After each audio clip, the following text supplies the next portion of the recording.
CCTV camera ಅದಕ್ಕೆ ಹಾಕ್ಯಾರಪ್ಪ. ನಮಸ್ಕಾರ ಸ್ನೇಹಿತರೆ. ಸೊ ಇವತ್ತು ನಾವು ಕುಪ್ಪಳ್ಳಿಯಲ್ಲಿರುವಂಥ ಕವಿಮನೆ ಜ್ಞಾನಪೀಠ ಪ್ರಶಸ್ತಿ ವಿಜೇತರಾಗಿರ್ತಕ್ಕಂಥ ಕುಪ್ಪಳ್ಳಿ ವೆಂಕಟಪ್ಪನವರ ಒಂದು ಸಮಾಧಿ ಪ್ರದೇಶಕ್ಕೆ ಬಂದಿದ್ದೇವೆ. ಸೊ ಕವಿಶೈಲ ಅಂತ ಕರೀತಾರೆ ಇದಕ್ಕೆಲ್ಲ. ಸೊ ಬಹಳ ಅದ್ಭುತವಾಗಿರ್ತಕ್ಕಂಥ ಒಂದು ಪ್ರದೇಶ. ಸೊ ಇಲ್ಲಿ ಕುವೆಂಪು ಅವರು ಧ್ಯಾನ ಮಾಡಿರ್ತಕ್ಕಂಥದ್ದು ಮತ್ತು ಚಿರನಿದ್ರೆಗೆ ಜಾರಿದ ಮೇಲೆ ಮತ್ತೆ ಕವಿಶೈಲಕ್ಕೆ ತಂದು ಅವರನ್ನು ಸಮಾಧಿ ಮಾಡಿರ್ತಕ್ಕಂಥ ಸ್ಥಳ.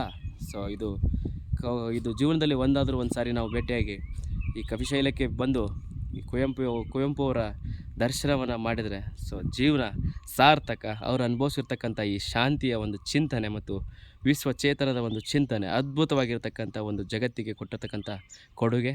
ದಯವಿಟ್ಟು ಸ್ನೇಹಿತರೆ, ಸೊ ಬಿಡುವು ಮಾಡಿಕೊಂಡು ದಯವಿಟ್ಟು ಒಂದು ಸಾರಿ ಬಂದು ಈ ಪ್ರಕೃತಿಯ ಸೌಂದರ್ಯವನ್ನು ನೆನೆಯೋದ್ರ ಜೊತೆಗೆ ಸೊ ಇಲ್ಲಿ ಅನುಭವಿಸಲೇಬೇಕು. ಈ ಕೋಗಿಲೆ ಕಾಜಾನಗಳು ಅವರು ಬರೆದಿರ್ತಕ್ಕಂಥದ್ದೊಂದು ಏನು ಒಂದು ಮಾಧುರ್ಯತೆ ಇದೆ, ಅದೆಲ್ಲವೂ ಕೂಡ ಸವಿಯಾಗಿ ಇಲ್ಲಿ ನಮಗೆ ಅವರಿದ್ದಾಗ ಎಷ್ಟು ಸಿಗ್ತಿತ್ತೋ ಆ ಒಂದು ಸುಖ, ಅಷ್ಟೇ ಪರಮ ಸುಖವನ್ನು ನಾವು ಈಗ ಚಿರನಿದ್ರೆಯಲ್ಲಿರುವಂತಹ